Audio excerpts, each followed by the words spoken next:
ดีครับผมอยู่กับโจ้พระราม8ครับวันนี้มาศึกษาดูงานครับที่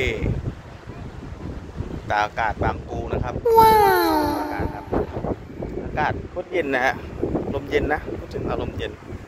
ลมแรงด้วยดูครับบรรยากาศเห็นไหมครับคนเยอะอยู่เหมือนกันนะครับข้างนอก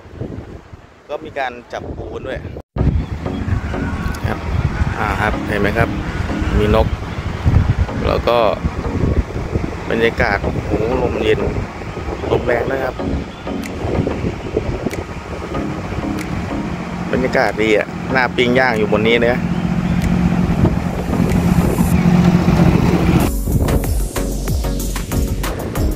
ลมแรงเลยก็เย็นดีนะครับลมขึ้นเลยตากอากาศบางปูครับผมฝั่งนู้นก็จะมีนกแล้วก็พวกปลาตีนอยู่ตรงริมตลิ่งนะฮะอากาศดีครับหรือลมเย็นดีนะ